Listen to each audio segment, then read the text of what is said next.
거인에 대한 기록은 특정 지역의 전설이 아닌 전 세계 모든 고대 문명에서 공통적으로 발견되는 보편적 기억입니다. 성경의 창세기를 펼쳐보십시오. 그곳에는 네피림이라는 존재가 등장합니다. 히브리어로 하늘에서 내려온 자들이라는 뜻을 가진 이 존재들은 천사와 인간 사이에서 태어난 혼혈이었습니다. 그들은 단순히 키가 큰 사람이 아니었습니다. 고대의 영웅이자 전설적인 용사들이었습니다. 민수기 13장의 기록은 더욱 생생합니다. 가나안 땅을 정탐했던 이스라엘 사람들은 그곳에서 아낙 자손을 목격하고는 전율했습니다. 그들의 증언은 공포 그 자체였습니다. 우리 눈에는 우리가 메뚜기 같았고 그들이 보기에도 그러했을 겁니다. 이것이 과장일까요? 아니면 실제로 목격한 것일까요? 성경에서 삭제된 에녹서는 더욱 충격적인 내용을 담고 있습니다.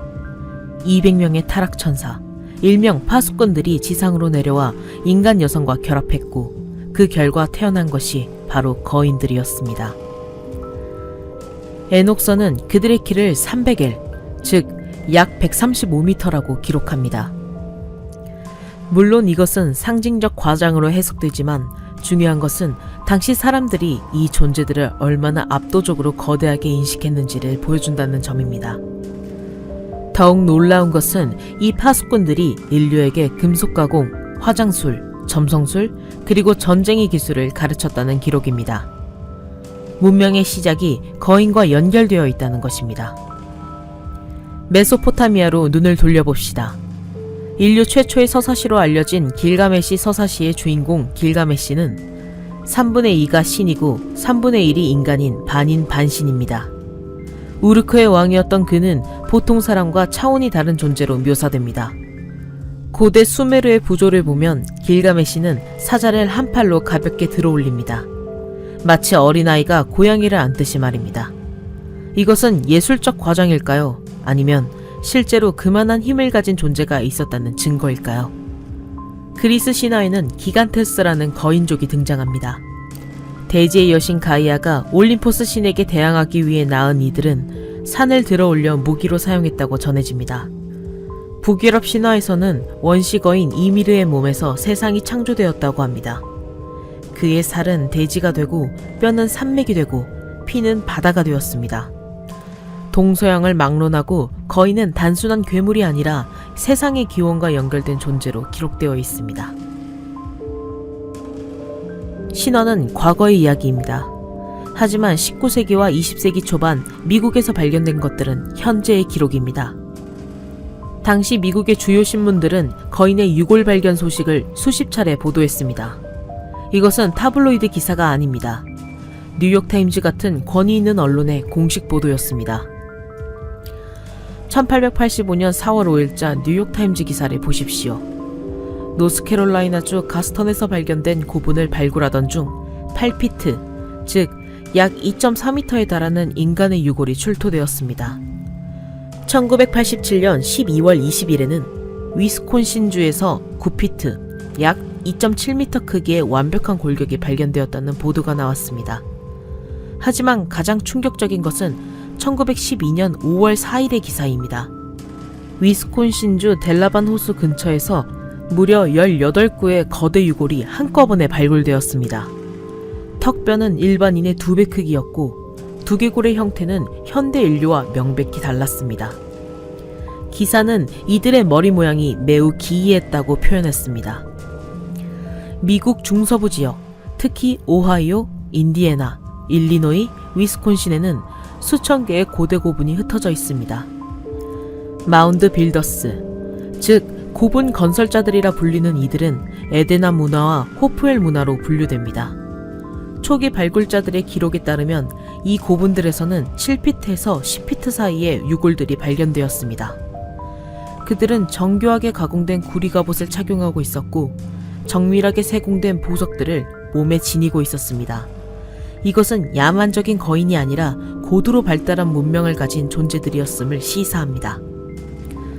1880년대 펜실베이니아주 세이어에서는 더욱 기괴한 발견이 있었습니다.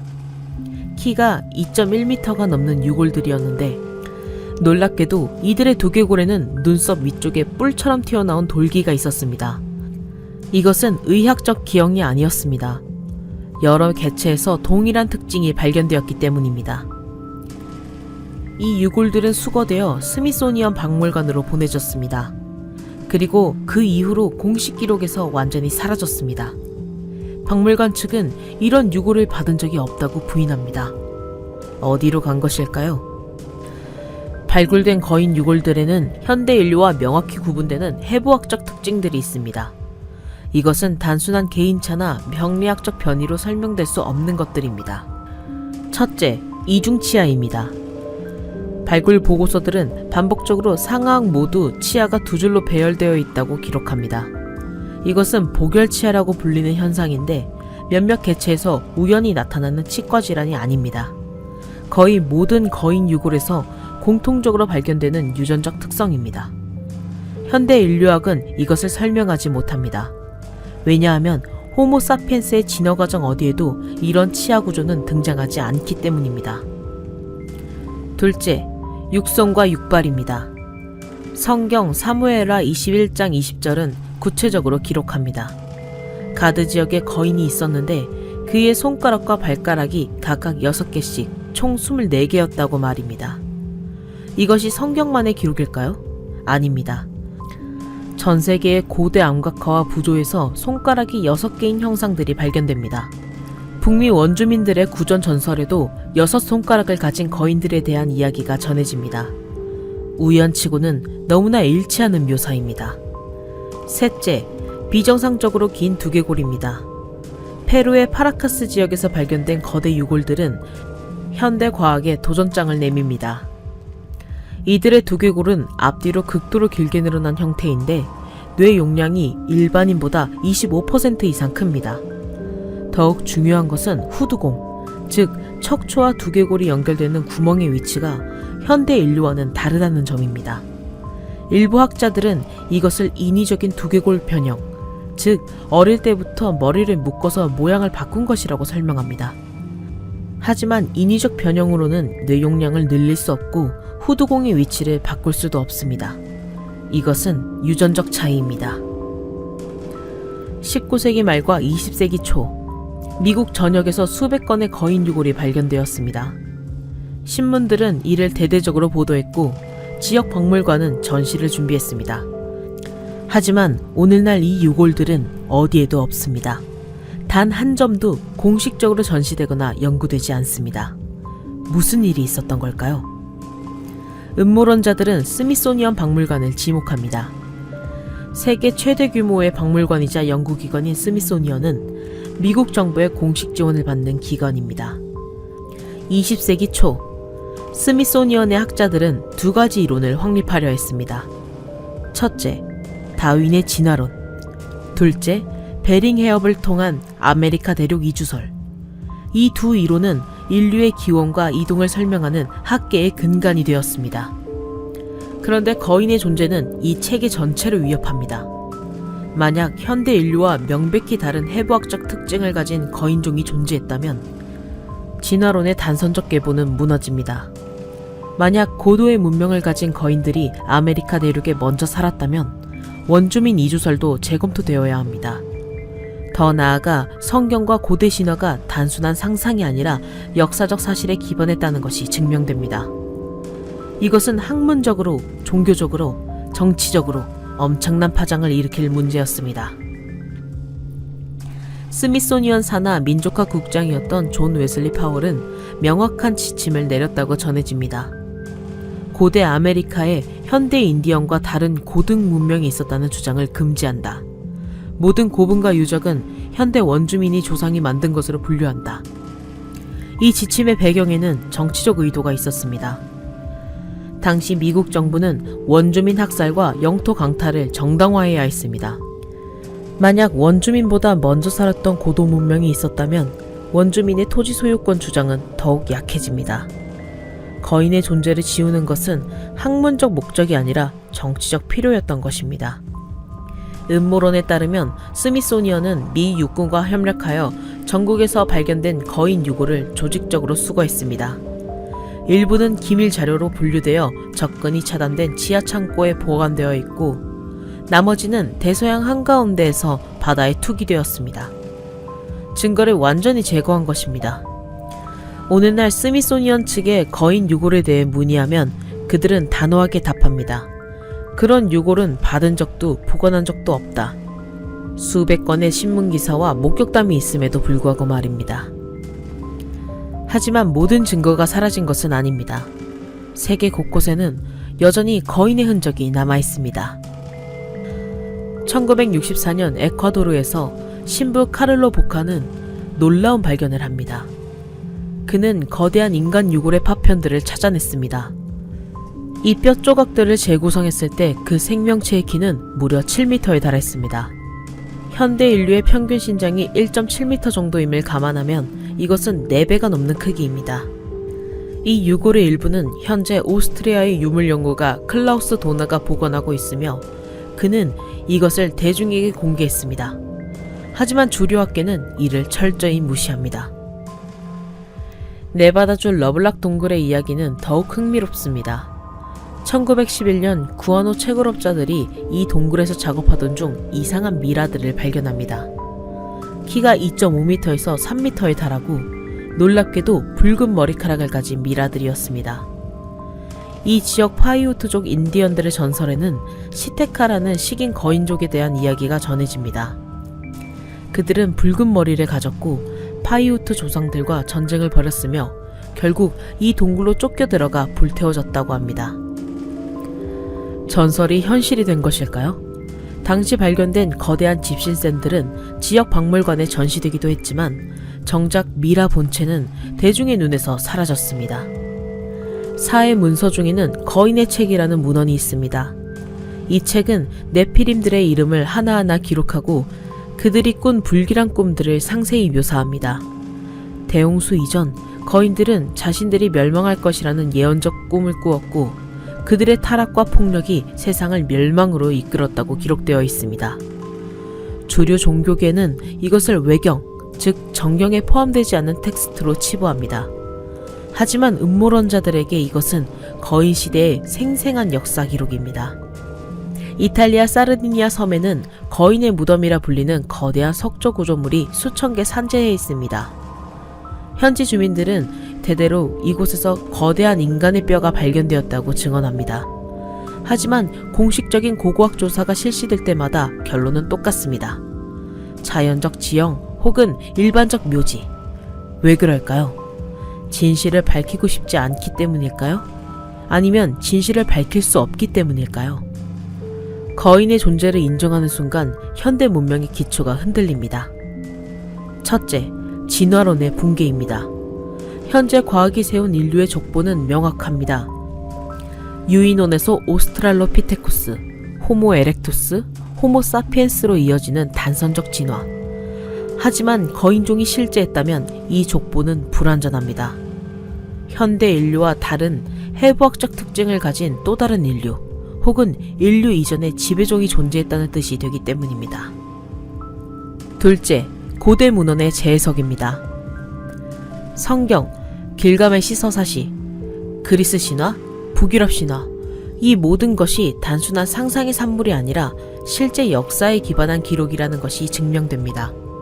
신화와 종교가 사실이라면 과학적 유물론에 기반한 현대 세계관 전체가 재검토되어야 합니다. 셋째, 인류의 기원에 대한 근본적 질문입니다. 거인은 누구였을까요? 그들은 어디서 왔을까요? 일부 음모론자들은 대담한 주장을 합니다. 거인은 지구의 원래 주인이었거나 외계 생명체의 유전실험 결과물이었다고 말입니다. 인간은 나중에 창조되었거나 이주한 종이며 거인과 인간 사이에는 권력 투쟁이 있었고 결국 인간이 승리했다는 것입니다. 하지만 승자가 쓴 역사는 패자를 지워버립니다. 음모론자들은 말합니다. 현재의 권력층, 학계의 주류, 정부와 종교기관들은 인류가 자신들의 진짜 기원을 아는 것을 두려워한다고 말입니다. 왜냐하면 진실이 밝혀지는 순간 기존의 모든 권위가 무너지기 때문입니다. 교과서는 다시 써야 하고 박물관은 전시를 바꿔야 하며 종교는 교리를 재해석해야 합니다. 그것은 통제할 수 없는 혼란입니다. 그래서 그들은 침묵을 선택했습니다. 증거를 수거하고 기록을 삭제하고 목격자들을 묵살합니다. 그리고 오늘날에도 박물관의 지하 깊숙한 곳, 접근이 차단된 창고 안에 이름 없는 금속 상자 속에 거인들의 뼈가 잠들어 있습니다. 수천 년 전 이 땅을 호령했던 존재들의 침묵을 권력은 여전히 가두어두고 있습니다. 하지만 진실은 영원히 묻힐 수 없습니다. 세계 각지에서 발견되는 유물들, 일치하는 전설들, 그리고 무엇보다 우리 안에 남아있는 원초적 기억. 거인은 과거에 존재했습니다. 그리고 언젠가 그 진실은 다시 세상의 빛을 보게 될 것입니다. 파키스탄의 뜨거운 사막 한가운데 죽음의 언덕이라는 이름을 가진 도시가 4,500년 동안 모래 속에 잠들어 있었습니다. 모헨조다로. 이 이름 자체가 이미 불길한 예언이었습니다. 기원전 2500년경 인더스 문명이 가장 찬란하게 빛나던 시기에 건설된 이 거대 도시는 당시로서는 상상할 수 없을 만큼 발달된 도시 계획을 자랑했습니다. 격자형으로 정교하게 설계된 도로, 완벽한 배수 시스템, 공중 목욕탕과 곡물 저장고. 이것은 단순한 마을이 아니라 고도로 조직화된 문명 사회였습니다. 1922년 인도 고고학 조사국의 라케시 다스 바네르지가 이곳을 발굴하기 시작했을 때 그는 경이로운 문명의 흔적을 기대했습니다. 그리고 실제로 그것을 발견했습니다. 하지만 동시에 그는 전율할 수밖에 없는 광경도 목격했습니다. 도시의 중심과 넓은 광장, 그리고 주요 도로들, 그곳 곳곳에 수십 구의 인간 유골이 흩어져 있었습니다. 이것만으로는 놀랍지 않을 수도 있습니다. 고대 도시의 유적에서 유골이 발견되는 것은 흔한 일이니까요. 하지만 모헨조다로의 유골들은 달랐습니다. 그들은 매장되지 않았습니다. 무덤 속에도 집안에도 없었습니다. 그들은 길거리에 그냥 쓰러져 있었습니다. 마치 걷다가 갑자기 죽음이 덮친 것처럼 말입니다. 어떤 유골은 두 손으로 얼굴을 가린 채 발견되었습니다. 무언가 끔찍한 것으로부터 자신을 보호하려는 본능적인 동작이었을까요? 또 어떤 유골은 가족으로 보이는 여러 명이 서로의 손을 꼭 잡은 채 한데 모여 있었습니다. 마지막 순간 그들은 사랑하는 사람들과 함께 있기를 원했던 것입니다. 고고학자들은 당황했습니다. 전쟁의 흔적이 없었습니다. 화살촉도, 칼에 베인 자국도, 무기의 파편도 발견되지 않았습니다. 침략자가 이 도시를 약탈했다면 재물이 사라졌어야 하는데 금과 보석은 집안에 그대로 남아 있었습니다. 질병의 흔적도 없었습니다. 역병이 도시를 휩쓸었다면 사람들은 집안에서 죽었을 것이고 시신을 매장하려는 시도라도 있었을 것입니다. 하지만 이들은 일상 속에서 갑자기 얼어붙었습니다. 마치 시간 자체가 정지한 것처럼 말입니다. 더욱 기이한 것은 유골들의 상태였습니다. 일부 유골들은 비정상적으로 높은 열에 노출된 흔적을 보였습니다. 뼈가 부분적으로 변색되고 뒤틀려 있었습니다.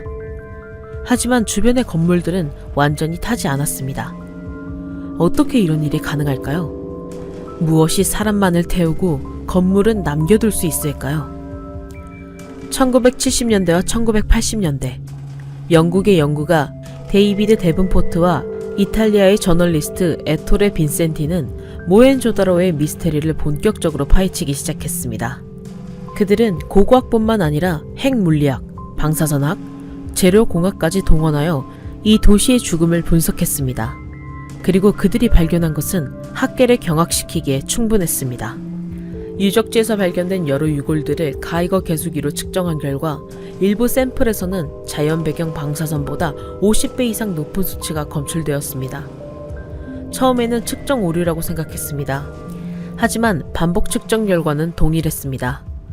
더욱 충격적인 것은 이 방사능 농도가 1945년 히로시마와 나가사키에서 발견된 피폭사체들의 수치와 유사하다는 점이었습니다. 4,500년 전의 고대 도시에서 핵폭발의 흔적이 발견된 것입니다. 데븐포트는 더 깊이 파고들었습니다. 그는 도시의 건물 파괴 패턴을 세밀하게 분석했습니다. 그리고 놀라운 사실을 발견했습니다.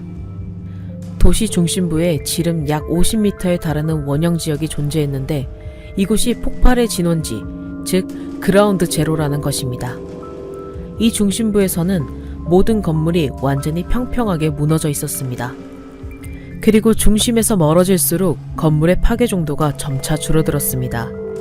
이것은 지상이 아닌 공중에서 폭발이 일어났을 때 나타나는 전형적인 패턴입니다. 히로시마와 나가사키의 폭발도 정확히 같은 패턴을 보였습니다. 폭탄이 지상 약 600m 상공에서 폭발하면서 중심부는 완전히 파괴되고 주변부로 갈수록 건물이 밀려나가면서 무너지는 모습. 모헨조다로의 파괴 패턴은 이것과 너무나 일치했습니다. 우연일까요? 아니면 정말로 4500년 전에 핵무기가 사용되었던 것일까요? 하지만 가장 결정적인 증거는 따로 있습니다. 모헨조다로 유적지를 걷다 보면 발밑에서 이상한 것들을 발견하게 됩니다. 검은색 혹은 녹색을 띠는 유리 같은 물질들입니다. 언뜻 보면 천연 흑요석이나 화산 유리처럼 보이지만 자세히 살펴보면 다릅니다. 이것들은 원래 진흙벽돌, 도자기 파편, 그리고 모래였던 것들이 극도의 고온에 노출되어 녹아버린 것입니다. 재료과학자들이 이 유리화된 물질을 분석한 결과는 경악스러웠습니다. 돌이나 모래가 이렇게 유리처럼 녹으려면 최소 섭씨 1500도에서 2000도 사이의 온도가 필요합니다. 그것도 순간적으로 말입니다. 일반적인 건물 화재는 800도에서 1200도 정도입니다. 숲의 대형 산불도 1000도를 넘기기 어렵습니다. 고대인들이 사용하던 가마도 기껏해야 1300도 정도였습니다. 그렇다면 무엇이 이 돌들을 녹일 수 있었을까요? 더욱 놀라운 것은 이 유리화 현상이 도시 전체에 걸쳐 광범위하게 나타난다는 점입니다. 한두 개의 건물이 아닙니다. 수백 미터에 걸쳐 땅 자체가 부분적으로 유리로 변해 있습니다. 만약 이것이 단순한 가마의 폭발이나 화재였다면 국지적으로 나타났어야 합니다. 하지만 마치 거대한 열풍이 도시 전체를 휩쓸고 지나간 것처럼 보입니다. 데븐포트는 이 물질을 트리니타이트와 비교했습니다. 트리니타이트는 1945년 7월 16일 인류 최초의 핵실험이 이루어진 뉴멕시코주 화이트샌즈 사막에서 발견된 물질입니다. 핵폭발의 엄청난 열이 모래를 순간적으로 녹여 만들어진 녹색 유리입니다. 과학자들이 모헨조다로의 유리화 물질과 트리니타이트를 화학 분석한 결과 둘의 구조와 성분이 놀랍도록 유사했습니다. 물론 정확히 같지는 않습니다. 지역의 토양 성분이 다르니까요. 하지만 형성 과정은 동일했습니다. 극도의 고온에 의한 급격한 용융과 냉각. 주류 고고학계는 이것을 벽돌 가마의 결함이나 대규모 화재로 설명하려 합니다. 하지만 그렇게 설명하기에는 너무 많은 것들이 맞지 않습니다. 가마가 터졌다면 왜 도시 전체에 유리화 현상이 나타날까요? 화재라면 왜 목조 구조물은 완전히 타지 않았을까요? 그리고 무엇보다 왜 유골들은 방사능을 띠고 있을까요? 이쯤에서 우리는 인도의 고대 서사시로 눈을 돌려야 합니다. 인도에는 세계에서 가장 오래되고 방대한 서사시가 전해집니다. 마하바라타와 라마야나. 이 두 서사시는 단순한 신화나 전설이 아닙니다. 인도 문화의 근간이자 역사적 기록으로 여겨지는 경전들입니다. 그리고 이 경전들 속에는 현대인이 아니면 절대 묘사할 수 없는 장면들이 등장합니다. 마하바라타 제8권에는 아그네야라는 무기가 등장합니다. 산스크리트어 원문을 번역하면 이렇습니다. 우주의 모든 힘을 담은 단 한 발의 발사체. 그것이 발사되자 태양보다 10,000배나 밝은 불기둥이 솟구쳤다. 하늘은 둘로 갈라지는 듯 했고 땅은 진동했다. 엄청난 열기가 세상을 태웠고 강의 물은 순식간에 끌어올렸으며 물속의 물고기들은 모두 익어서 죽었다. 전사들은 갑옷과 함께 녹아내렸고 전차는 타버렸으며 코끼리들은 두려움에 비명을 지르며 쓰러졌다. 이것은 핵폭발의 묘사입니다. 태양보다 밝은 성광, 버섯구름처럼 솟구치는 불기둥, 극도의 열, 순간적인 대량 사망. 기원전 수천 년 전에 쓰인 텍스트가 어떻게 이런 장면을 묘사할 수 있었을까요? 저자가 실제로 목격하지 않았다면 불가능합니다. 더욱 소름 끼치는 것은 그 다음 묘사입니다. 폭발에서 살아남은 자들이 있었다. 그들은 자신의 몸에서 타는 듯한 고통을 느끼며 강으로 달려갔다. 물에 몸을 담그고 씻어냈다. 하지만 며칠이 지나자 이상한 일이 벌어졌다. 그들의 머리카락이 빠지기 시작했다. 손톱이 저절로 떨어져 나갔다. 하늘에 날던 새들의 깃털은 하얗게 변했다. 모든 음식은 독이 되었고 먹은 자들은 구토와 설사로 고통받다 죽어갔다. 이것은 방사능 픽폭 증상의 정확한 묘사입니다. 급성 방사선 증후군의 전형적인 증상들입니다. 탈모, 손톱 탈락, 구토, 설사, 그리고 식품의 방사능 오염. 히로시마와 나가사키 생존자들이 겪었던 것과 정확히 일치합니다. 고대인들이 어떻게 이것을 알 수 있었을까요? 또 다른 무기인 브라우마스트라에 대한 묘사는 더욱 구체적입니다. 이 무기는 한 번 발사되면 되돌릴 수 없다. 그것이 떨어진 땅은 생명이 살 수 없는 곳이 된다. 풀 한 폭이 나지 않고 비가 내리지 않으며 대지는 불임이 된다. 이 저주는 수십 년, 때로는 100년 동안 지속된다. 어린 동물들은 기형으로 태어나고 여자들은 아이를 잉태할 수 없게 된다. 이것은 핵낙진과 방사능 오염의 장기적 영향입니다. 체르노빌과 후쿠시마에서 우리가 목격한 것들입니다.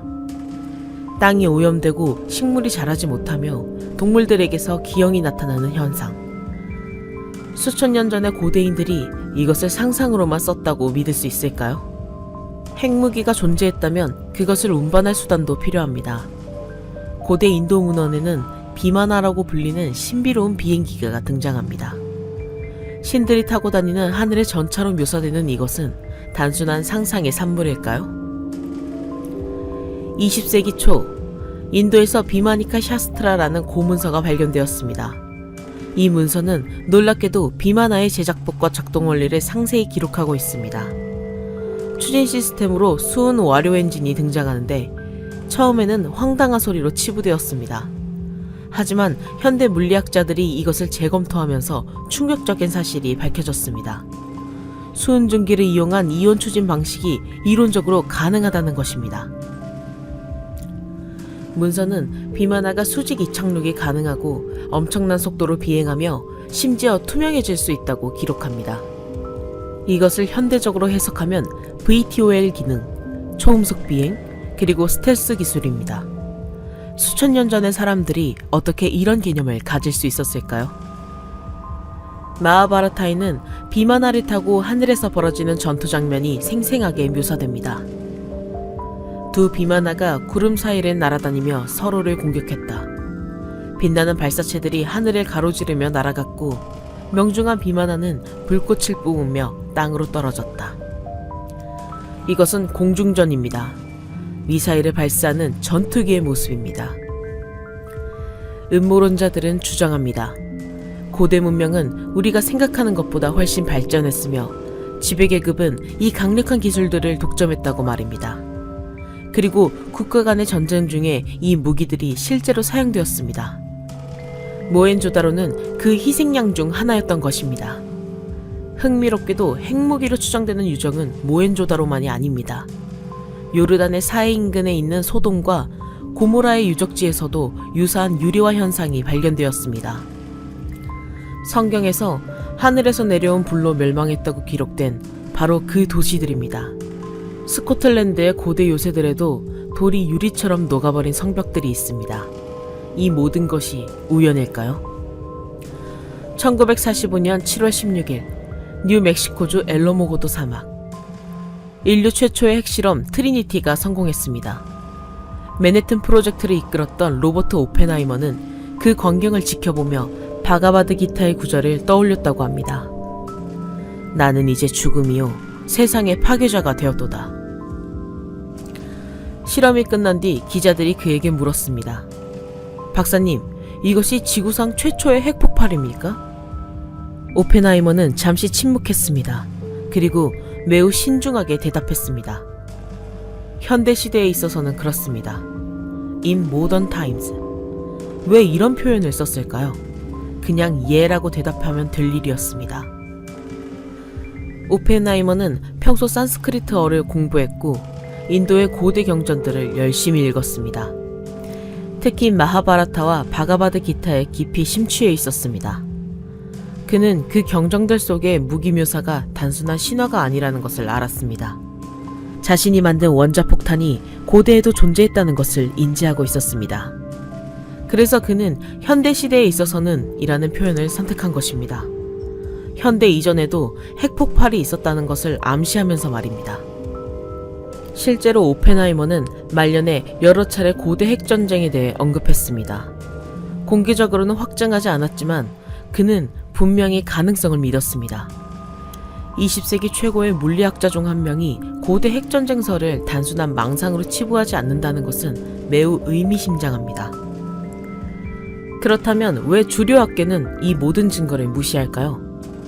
모헨조다로의 방사능, 유리화된 돌, 고대 경전의 상세한 묘사, 전 세계적으로 발견되는 유사한 유적들, 이 모든 것을 단순히 우연이나 오해로 치부하기에는 너무 많은 것이 일치합니다. 음모론자들이 제시하는 답은 명확합니다. 고대 핵전쟁의 존재를 인정하는 순간 현대 문명의 여러 가지 전제들이 무너지기 때문입니다. 첫째, 인류의 역사는 단순한 진보의 과정이 아니게 됩니다. 우리는 원시에서 문명으로 발전해왔다고 배웁니다. 하지만 만약 고대 문명이 핵무기를 가질 정도로 발전했다가 스스로 멸망했다면 역사는 직선이 아니라 순환입니다. 문명은 올라갔다가 무너지기를 반복합니다. 둘째, 핵무기의 위험성이 더욱 현실적으로 다가옵니다. 우리는 핵무기를 20세기의 발명품으로 여기며 냉전시대의 공포를 기억합니다. 하지만 만약 인류가 이미 수천 년 전에 핵무기로 자멸했다면 우리 역시 같은 운명을 맞이할 수 있다는 것이 증명됩니다. 이것은 단순히 역사적 호기심이 아니라 현재 진행형의 경고입니다. 셋째, 고대 경전과 신화에 대한 재평가가 필요해집니다. 성경의 소돔과 고모라, 그리스 신화의 파이톤, 북유럽 신화의 라그나로크. 이 모든 것들이 단순한 상상이 아니라 실제로 일어난 재앙의 기록일 수 있습니다. 종교와 신화가 역사적 사실에 기반했다는 것이 인정되면 과학과 종교의 관계 전체가 재정립되어야 합니다. 주류학계는 모헨조다로의 유리화 현상을 벽돌가마의 폭발이나 대규모 화재로 설명합니다. 방사능 수치에 대해서는 측정 오류이거나 자연 발생적 변이라고 주장합니다. 고대 경전의 묘사는 시적 과장이라고 치부합니다. 하지만 이 모든 설명은 개별적으로는 가능해 보여도 전체를 놓고 보면 설득력이 떨어집니다. 더욱 의심스러운 것은 모헨조다로 유적지에 대한 접근이 점점 제한되고 있다는 점입니다. 과거에는 비교적 자유롭게 연구할 수 있었지만 최근에는 특정 지역에 대한 발굴과 조사가 금지되었습니다. 공식적으로는 유적 보존을 위한 조치라고 하지만 음모론자들은 이것이 추가적인 증거 발견을 막기 위한 것이라고 주장합니다. 일부 연구자들이 방사능 측정을 시도하려 하면 허가가 거부됩니다.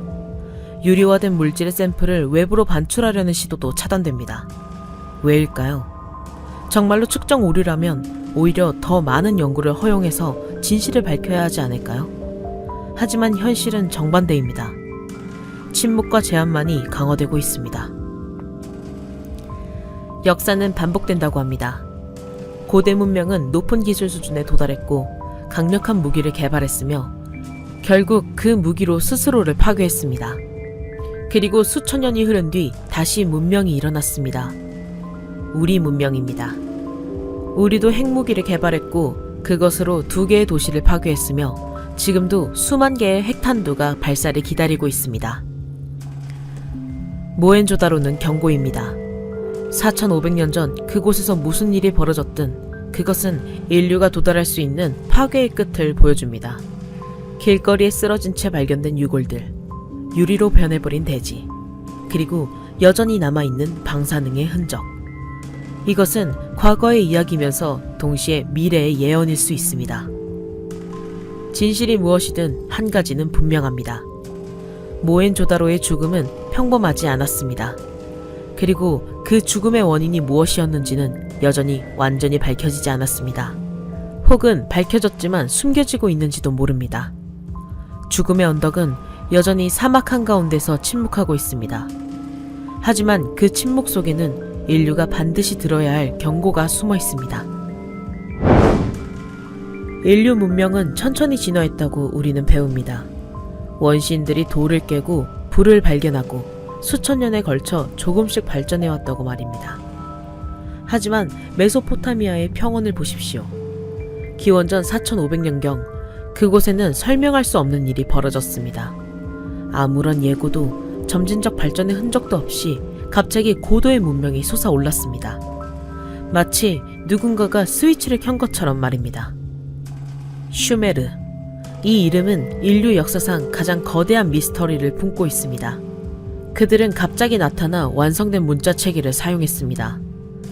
서령 문자는 단순한 그림이 아니라 복잡한 음절과 개념을 표현할 수 있는 정교한 체계였습니다. 그들은 법전을 만들었습니다. 현대 법률의 원형이라 할 수 있는 체계적인 법조항들, 계약의 개념, 소유권과 상속에 대한 규정. 이것은 수백 년의 사회적 시행착오를 거쳐야 만들어질 수 있는 것들입니다. 하지만 슈메르에서는 처음부터 존재했습니다. 그들의 수학을 보십시오. 우리는 십진법을 사용합니다. 손가락이 10개라서 자연스럽게 발전한 체계입니다. 하지만 슈메르인들은 60진법을 사용했습니다. 왜일까요? 60진법은 훨씬 복잡하지만 동시에 훨씬 정교합니다. 1부터 6까지 모든 숫자로 나누어 떨어지는 60이라는 숫자는 천문학적 계산에 매우 유용합니다. 그리고 실제로 우리는 오늘날에도 슈메르의 유산을 사용하고 있습니다. 1분이 60초, 1시간이 60분, 원이 360도인 것은 모두 슈메르에서 비롯된 것입니다. 더욱 놀라운 것은 그들의 천문학 지식입니다. 슈메르인들은 지구가 둥글다는 것을 알았습니다. 그들은 지구가 태양을 중심으로 돈다는 것을 알았습니다. 이것은 코페르니쿠스가 16세기에 제안하기 수천 년 전의 일입니다. 그들은 태양계의 행성들을 알고 있었습니다. 망원경도 없이 말입니다. 천왕성은 1781년에야 발견되었고 해왕성은 1846년, 명왕성은 1930년에 발견되었습니다. 하지만 슈메르의 점토판에는 이미 이 행성들이 기록되어 있습니다. 어떻게 이런 일이 가능할까요? 의학도 마찬가지입니다. 슈메르인들은 수술 도구를 사용했고 약초와 광물을 이용한 치료법을 체계화했으며 인체 해부학에 대한 지식을 가지고 있었습니다. 이 모든 것이 문명의 시작과 함께 갑자기 나타났습니다. 마치 누군가가 완성된 교과서를 주고 간 것처럼 말입니다. 그렇다면 슈메르인들 스스로는 이 지식이 어디서 왔다고 생각했을까요? 우리는 그들의 기록에서 답을 찾을 수 있습니다. 수천 장의 점토판을 통해 그들은 명확하게 증언합니다. 이 모든 것은 신들이 가르쳐준 것이다. 하지만 그들이 말하는 신은 추상적인 개념이 아니었습니다. 그들의 구체적인 이름과 역할을 가진 존재들이었습니다. 슈메르인들은 이들을 아누나키라고 불렀습니다. 그 의미는 명확합니다. 하늘에서 땅으로 내려온 자들. 20세기 후반, 언어학자이자 고대사 연구가인 제카리아 시치는 평생을 바쳐 슈메르 점토판을 해독했습니다. 그는 히브리어, 아람어, 그리고 고대 수메르어에 능통했습니다. 그가 번역한 내용은 학계를 충격에 빠뜨렸습니다. 아니, 정확히 말하면 학계는 그를 무시하기로 결정했습니다. 왜냐하면 그가 발견한 것이 너무나 황당했기 때문입니다. 하지만 정말로 황당한 것일까요? 아니면 우리가 받아들이기 두려운 진실일까요? 시친의 번역에 따르면 슈메르의 우주관은 현대 천문학과 놀랍도록 일치합니다. 그들은 태양을 중심으로 행전이 공전한다는 것을 알았습니다. 그들은 각 행성의 상대적 크기와 위치를 정확히 기록했습니다. 하지만 한 가지 차이가 있었습니다. 슈메르인들은 우리가 알고 있는 행성보다 하나 더 많은 행성을 기록했습니다. 그들은 이것을 니비루라고 불렀습니다. 니비루는 보통 행성과 다릅니다. 다른 행성들이 원형에 가까운 궤도로 태양을 도는 반면 니비루는 극도로 긴 타원형 궤도를 가지고 있습니다. 점토판의 기록에 따르면 니비루는 3600년을 주기로 태양계를 돌아 지구에 근접한다고 합니다. 3600년. 이것은 인간의 일생으로는 볼 수 없는 주기입니다. 수십 세대가 지나야 한 번 볼 수 있는 천체입니다. 그래서 고대인들은 이 행성이 돌아올 때마다 커다란 변화가 일어난다고 믿었습니다. 현대 천문학자들은 니비루의 존재를 부정합니다. 그런 궤도를 가진 행성이 있다면 태양계의 중력 균형에 영향을 미쳤을 것이고 우리는 이미 그것을 발견했어야 한다고 말합니다. 하지만 정말 그럴까요?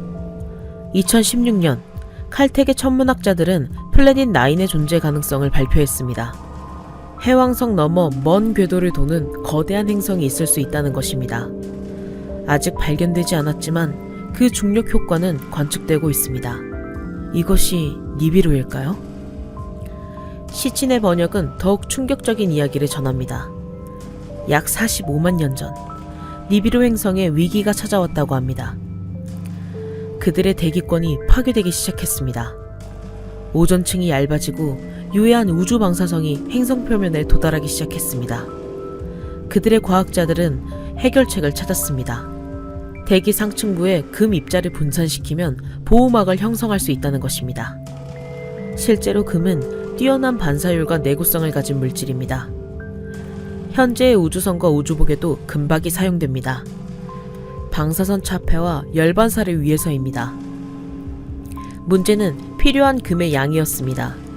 행성 전체의 대기를 보호하려면 막대한 양이 필요했습니다. 니비루에는 그만큼의 금이 없었습니다. 그래서 그들은 태양계를 탐사하기 시작했습니다. 그리고 지구를 발견했습니다. 이 작은 푸른 행성은 금이 풍부했습니다. 특히 아프리카 대륙에는 거대한 금광맥이 존재했습니다. 그들은 결정을 내렸습니다. 지구로 가자. 점토판에는 그들이 지구에 도착한 장면이 묘사되어 있습니다. 그들은 메소포타미아 남부, 현재의 페르시아만 인근에 착륙했습니다. 그리고 최초의 정착지를 건설했습니다. 그 이름은 에리두. 수메르 문명의 가장 오래된 도시입니다. 고고학자들이 에리두를 발굴했을 때 그들은 놀라움을 금치 못했습니다. 가장 아래층의 건물 구조가 이미 매우 정교했기 때문입니다. 마치 처음부터 완벽한 설계도를 가지고 건설한 것처럼 말입니다. 아누나키는 지구에 도착한 뒤 금채굴을 시작했습니다. 하지만 이것은 쉬운 일이 아니었습니다.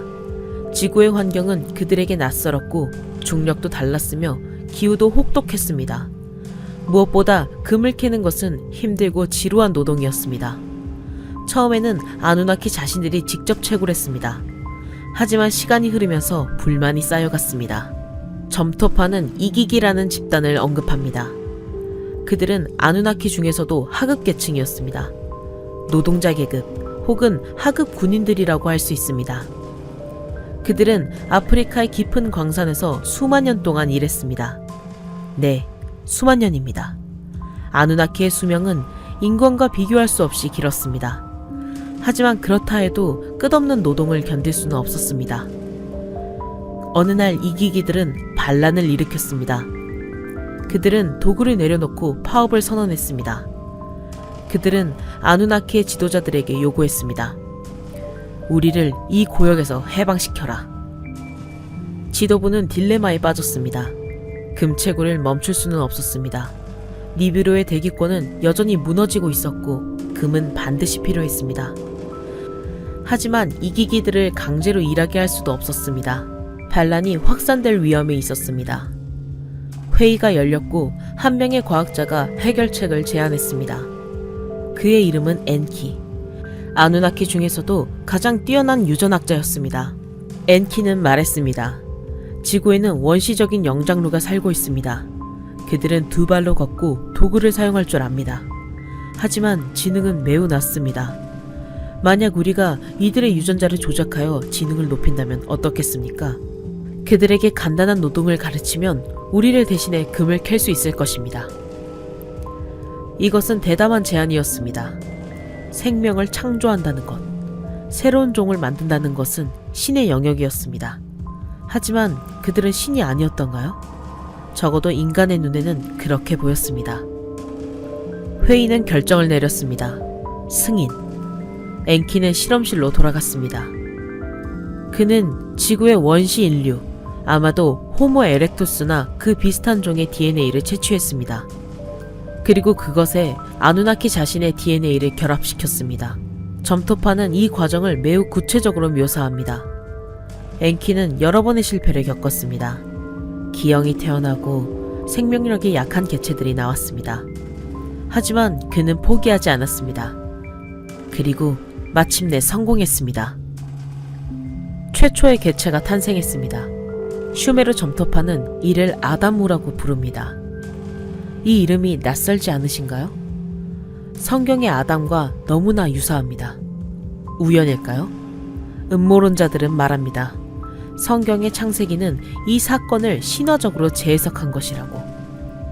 신이 흙으로 인간을 빚었다는 것은 유전공학을 상징적으로 표현한 것이라고 말입니다. 점토판에는 더욱 놀라운 묘사가 있습니다. 최초의 인간들은 시험관에서 태어났다고 합니다. 아누나키 여성들의 자궁을 빌려 배양되었다고 기록되어 있습니다. 이것은 현대의 체외 수정, 즉 시험관 아기 시술과 정확히 일치합니다. 기원전 수천 년 전의 사람들이 어떻게 이런 개념을 가질 수 있었을까요? 상상만으로 이것을 만들어낼 수 있었을까요? 현대 인류학의 가장 큰 미스터리 중 하나가 바로 미싱 링크입니다. 호모 에렉투스에서 호모 사피엔스로의 진화 과정에서 뇌 용량이 급격히 증가하는 시기가 있습니다. 약 20만 년 전부터 10만 년 전 사이에 인간의 뇌는 갑자기 커졌고 언어 능력과 추상적 사고 능력이 폭발적으로 발달했습니다. 진화론으로는 이 급격한 변화를 설명하기 어렵습니다. 진화는 점진적이어야 하는데 이것은 너무 갑작스럽습니다. 하지만 유전공학적 개입이 있었다면? 그렇다면 모든 것이 설명됩니다. 베를린의 바다박물관에는 VA243이라는 번호가 붙은 원통형 인장이 보관되어 있습니다. 기원전 2500년경에 만들어진 이 작은 원통에는 슈메르 문자와 함께 그림이 새겨져 있습니다. 언뜻 보면 그저 장식적인 문양처럼 보입니다. 하지만 자세히 들여다보면 충격적인 것을 발견하게 됩니다. 중앙에 큰 원이 있고 그 주위를 여러 개의 작은 원이 둘러싸고 있습니다. 이것은 태양계의 모형입니다. 중앙의 큰 원은 태양이고 주변의 작은 원들은 행성들입니다. 그런데 행성의 개수를 세어보면 우리가 알고 있는 것보다 하나 더 많습니다. 그리고 각 행성의 상대적 크기가 실제와 놀랍도록 일치합니다. 목성과 토성은 크게 표현되어 있고 수성과 금성은 작게 그려져 있습니다. 가장 놀라운 것은 천왕성, 해왕성, 명왕성의 존재입니다. 천왕성은 1781년 윌리엄 허셜이 망원경으로 발견했습니다. 해왕성은 1846년 요한 갈레가 발견했습니다. 명왕성은 1930년 클라이드 톰보가 발견했습니다. 이 행성들은 육안으로 볼 수 없습니다. 강력한 망원경이 필요합니다. 그런데 기원전 2500년의 슈메르인들이 이것을 어떻게 알았을까요? 그들은 망원경을 가지고 있었을까요? 아니면 누군가가 가르쳐 주었을까요? 또 다른 증거는 엔키의 상징에서 찾을 수 있습니다. 슈메르 신화에서 엔키는 물과 지혜의 신이자 인류의 창조자입니다. 그를 상징하는 문양은 두 마리의 뱀이 서로 꼬여있는 모습입니다. 이 문양은 메소포타미아 전역에서 발견됩니다. 그리고 놀랍게도 이것은 오늘날 의학의 상징인 카도세우스와 거의 동일합니다. 두 마리의 뱀이 막대를 감고 있는 모습. 하지만 더욱 충격적인 해석이 있습니다. 이 두 마리의 뱀은 DNA의 이중 나선 구조를 상징한다는 것입니다. 1953년 왓슨과 크릭이 DNA의 구조를 발견하기 전까지 인류는 유전 정보가 어떻게 저장되는지 몰랐습니다. 하지만 슈메르인들은 이미 수천 년 전에 이것을 형상화했습니다. 유전공학의 상징으로 두 가닥의 나선을 그렸습니다. 이것이 우연이라고 믿을 수 있을까요? 슈메르 왕명록에는 더욱 기이한 기록이 있습니다. 초기 왕들의 재위 기간이 수천 년에서 수만 년에 달합니다. 한 왕은 28,800년 동안 통치했다고 기록되어 있습니다. 주류학자들은 이것을 신화적 과장이라고 설명합니다. 하지만 성경도 비슷한 기록을 담고 있습니다. 아담은 930년을 살았고 무두셀라는 969년을 살았습니다. 노아는 950년을 살았습니다. 음모론자들은 이것을 유전고강의 증거로 해석합니다. 아누나키 자신들은 수만 년을 살았습니다. 그들의 유전자가 섞인 초기 인류도 비정상적으로 긴 수명을 가졌습니다. 하지만 아누나키는 의도적으로 인간의 수명을 제한했습니다. 너무 오래 사는 요인은 위험했기 때문입니다. 지식이 축적되고 반란의 가능성이 커집니다. 그래서 그들은 인간의 유전자를 조작하여 수명을 짧게 만들었습니다. 현대 과학에서 말하는 텔로미어, 즉 염색체 끝부분의 보호구조를 제한한 것입니다. 이것이 인간의 수명이 100년 정도로 제한된 이유라고 그들은 주장합니다. 아누나키는 하나의 세력이 아니었습니다. 그들 사이에도 파벌이 있었고 갈등이 있었으며 전쟁이 있었습니다. 점토파는 특히 두 형제 사이의 갈등을 상세히 기록합니다. 엔릴과 엔키.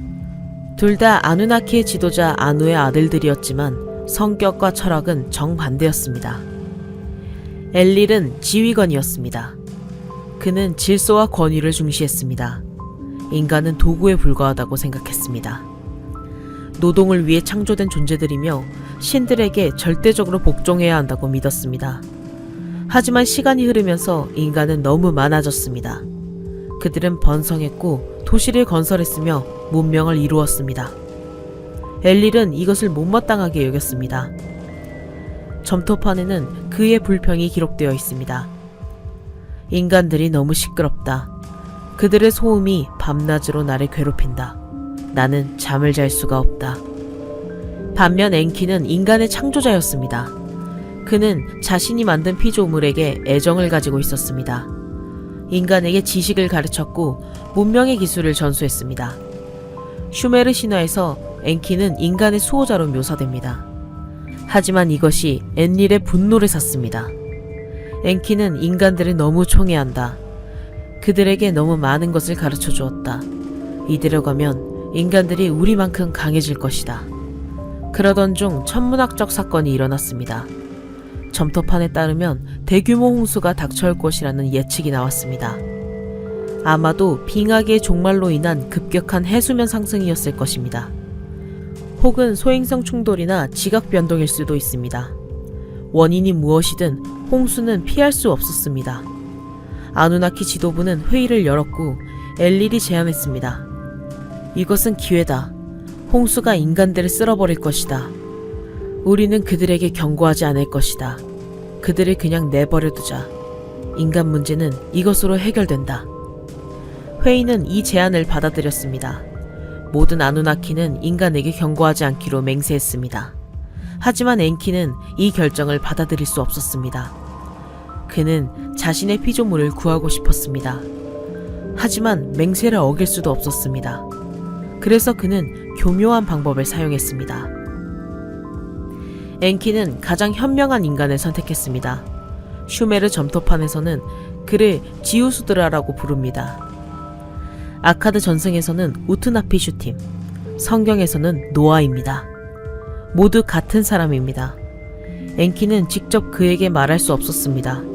맹세 때문이었습니다. 그래서 그는 갈대로 만든 벽에 대고 속삭였습니다. 지우스드라가 그 벽 뒤에 있다는 걸 알면서 말입니다. 오 갈대벽이여, 내 말을 들어라. 거대한 홍수가 온다. 모든 것을 삼킬 것이다. 큰 배를 만들어라. 모든 생명체의 씨앗을 보존하라. 지우스드라는 엔키의 경고를 들었습니다. 그는 거대한 배를 건조했습니다. 점토판에는 배의 설계도까지 상세히 기록되어 있습니다. 정육면체 형태에 가까운 구조로 파도에 떠밀려도 뒤집히지 않도록 설계되었습니다. 현대 해양공학자들이 분석한 결과 이 설계는 매우 합리적이며 실제로 작동 가능하다고 평가했습니다. 홍수가 왔습니다. 점토판의 묘사는 성경의 노아 홍수 이야기와 놀랍도록 일치합니다. 하늘에 수문이 열리고 땅에 깊은 샘들이 터졌다. 물은 산꼭대기까지 덮었다. 모든 생명이 사라졌다. 40일 동안 비가 내렸고 150일 동안 물이 땅을 덮었습니다. 아누나키조차 지구를 떠나 우주선 안에서 홍수를 피했다고 기록되어 있습니다. 물이 빠진 뒤 지우스드라의 배는 산꼭대기에 머물렀습니다. 그는 새를 날려보내 땅이 드러났는지 확인했습니다. 마침내 땅이 드러나자 그는 제단을 쌓고 제사를 올렸습니다. 엘릴은 분노했습니다. 어떻게 인간이 살아남았는가? 누가 경고했는가?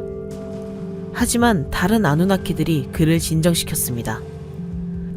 봐라, 인간은 우리를 위해 제사를 드리고 있지 않은가? 그들은 여전히 우리를 섬긴다. 그들이 없으면 누가 우리를 위해 일하겠는가? 엘릴은 마침내 인정했습니다. 인간을 완전히 멸종시킬 수 없다는 것을. 하지만 조건이 있었습니다. 인간은 신들을 절대적으로 섬겨야 한다는 것.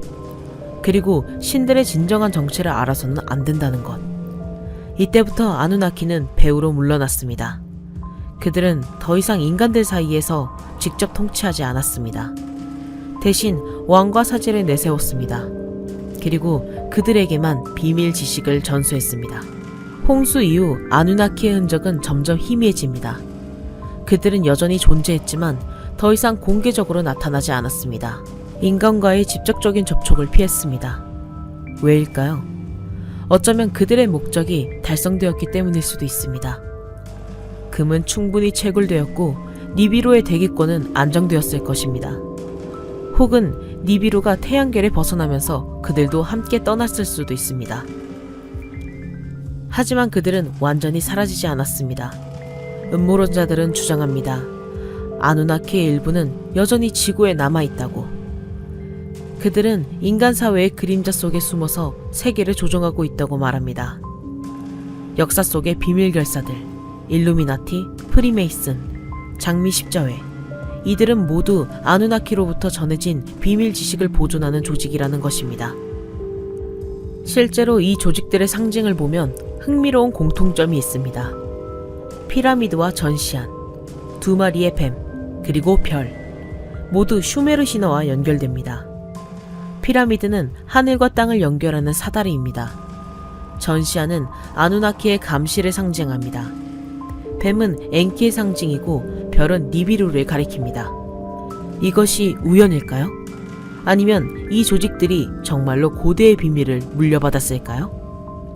더욱 불안한 것은 아누나키가 다시 돌아올지도 모른다는 가능성입니다. 니비루의 공전 주기는 3600년입니다. 마지막으로 지구에 근접한 것이 언제였을까요? 어쩌면 지금이 그 시기에 가까워지고 있을지도 모릅니다. 최근 들어 세계 각지에 UFO 목격담이 급증하고 있습니다. 정부들은 이제 UFO의 존재를 공식적으로 인정하기 시작했습니다. 미국 국방부는 UAP 프로그램을 운영하고 있습니다. 이것이 아누나키의 귀환을 준비하는 것일까요? 일부 음모론자들은 더 나아가 주장합니다. 세계 엘리트들이 이미 아누나키와 접촉하고 있다고 말입니다. 그들은 귀환을 준비하고 있으며 신세계 질서를 통해 인류를 통제하려 한다는 것입니다. 이것이 진실일까요? 아니면 과도한 상상일까요? 확실한 것은 아무도 모른다는 것입니다. 아누나키 음모론은 우리에게 가장 근본적인 질문을 던집니다. 우리는 누구인가? 우리는 어디서 왔는가? 우리는 정말로 진화의 산물일까? 아니면 누군가의 창조물일까? 만약 우리가 외계인의 유전 실험으로 태어난 존재라면 그것은 무엇을 의미할까요? 주류학계는 제카리아 시친의 번역을 거부합니다. 그들은 그가 슈메르어를 잘못 해석했다고 주장합니다. 점토판의 그림들은 단순한 종교적 상징일 뿐이라고 말합니다. 니비루 같은 행성은 존재하지 않으며 외계인이 인류를 창조했다는 것은 황당한 망상이라고 일축합니다. 하지만 그렇다면 어떻게 설명할 수 있을까요? 슈메르 문명의 갑작스러운 출현, 그들이 가진 불가능한 천문학 지식, 전 세계에 흩어진 거대 구조물들, 미싱 링크, 그리고 모든 고대 문명들이 공통적으로 전하는 하늘에서 내려온 신들의 이야기. 이 모든 것은 우연이라고 치부할 수 있을까요? 어쩌면 진실은 그 중간 어딘가에 있을지도 모릅니다. 외계인이 정말로 지구에 왔을 수도 있고 그들이 인류 문명의 발전에 영향을 주었을 수도 있습니다. 하지만 그것이 우리를 노예로 만들기 위함이었는지 아니면 다른 이유가 있었는지는 알 수 없습니다. 우리에게 확실한 것은 하나뿐입니다. 고대의 기록들이 전하는 이야기는 단순히 무시하기에는 너무나 일관되고 너무나 구체적이며 너무나 광범위합니다. 그리고 만약 아누나키가 실제했다면, 만약 그들이 다시 돌아온다면 우리는 무엇을 해야 할까요? 그들을 신으로 맞이해야 할까요? 아니면 창조주로서의 책임을 물어야 할까요? 우리는 여전히 그들의 피조물일 뿐일까요? 아니면 이제는 독립적인 존재가 되었을까요? 이 질문에 대한 답은 아직 찾지 못했습니다. 하지만 언젠가 그 답을 마주하게 될 날이 올지도 모릅니다. 니비루가 다시 태양계로 돌아오는 날, 혹은 우리가 그들의 별을 찾아가는 날, 그날이 오면 우리는 알게 될 것입니다. 우리가 정말로 누구인지, 그리고 우리의 운명이 무엇인지를. 하늘을 올려다보십시오. 별들 사이 어딘가에 우리의 기원이 숨어 있을지도 모릅니다. 그리고 그 별 중 하나에서 지금도 누군가가 우리를 지켜보고 있을지도 모릅니다. 자신들이 만든 피조물이 어떻게 자라났는지, 그들에게 물려준 유전자가 어떤 문명을 이루었는지 관찰하면서 말입니다. 우리는 여전히 실험 대상일까요? 아니면 이제는 그들과 동등한 존재가 되었을까요? 시간만이 그 답을 알려줄 것입니다.